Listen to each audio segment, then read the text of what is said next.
السلام علیکم ورحمۃ اللہ وبرکاتہ۔ الحمدللہ وکفا والصلاة والسلام علی عبادہ الذین اصطفیٰ، اما بعد۔ میرے محترم دوستو، نماز کے احکام و مسائل ذکر کیے جا رہے ہیں۔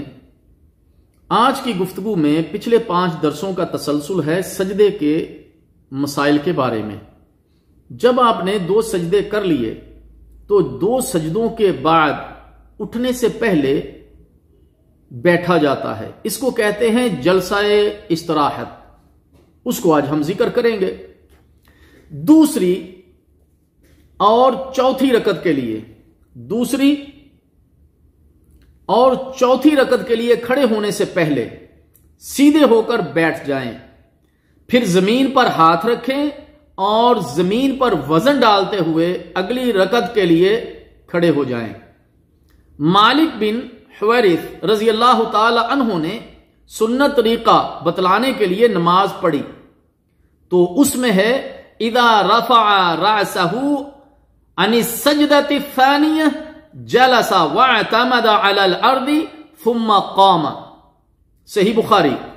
جب وہ پہلی اور تیسری رکعت کے لیے دوسرے سجدے سے سر اٹھاتے تو بیٹھ جاتے اور زمین پر ٹیک لگا کر کھڑے ہوتے، یعنی زمین پر سہارا دے کر کھڑے ہوتے۔ بعض لوگ کہتے ہیں کہ نبی مکرم صلی اللہ علیہ وسلم بڑھاپے اور کمزوری کی وجہ سے زمین کا سہارا لے کر کھڑے ہوتے تھے، یہ سنت نہیں ہے، لیکن ان کی یہ بات درست نہیں، کیونکہ اس بات کی کوئی دلیل نہیں ہے کہ یہ محض بڑھاپے کی وجہ سے تھا۔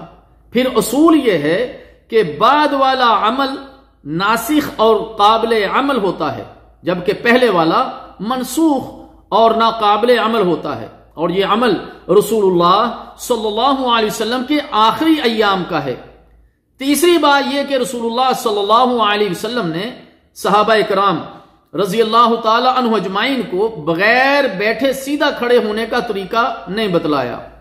اس کے برعکس سیدنا مالک بن حویرث رضی اللہ تعالی عنہ کو جو یہ حدیث بیان کرتے ہیں، حکم دیا کہ تم اس طرح نماز پڑھو اور سکھاؤ جس طرح تم نے مجھے دیکھا ہے۔ صحیح بخاری۔ ہر رکعت اسی طریقہ سے ادا کی جائے۔ نبی مکرم صلی اللہ علیہ وسلم نے ایک آدمی کو نماز کا طریقہ بتاتے ہوئے فرمایا ثم فعل ذلك في صلاتك كلها وفي رواية في كل ركعة۔ صحیح بخاری۔ پھر مکمل نماز اسی طرح ادا کرو، اور ایک اور روایت میں ہے پھر ہر رکعت میں ایسے ہی کیا کرو۔ اب ہم دوسری رکعت کے بارے میں ذکر کرتے ہیں۔ دوسری رکعت سورہ فاتحہ سے شروع کریں، اس میں دعائے استفتاح نہ پڑھیں۔ سیدنا ابی ہریرہ رضی اللہ تعالی عنہ بیان کرتے ہیں کان رسول اللہ صلی اللہ علیہ وسلم اذا نہض من الرکعۃ الثانیہ استفتح القراءۃ بِالْحَمْدُ لِلَّهِ رَبِّ الْعَالَمِينَ وَلَمْ يَسْكُتْ۔ صحیح مسلم۔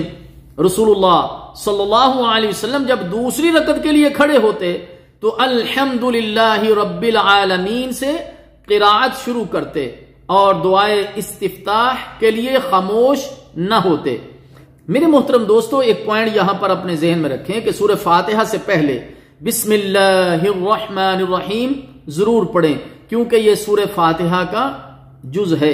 اللہ تعالیٰ جل شانہ سے دعا ہے کہ اللہ تعالیٰ ہمیں ان مسائل کو سمجھنے اور عمل کرنے کی توفیق عطا فرمائے۔ والسلام علیکم ورحمۃ اللہ وبرکاتہ۔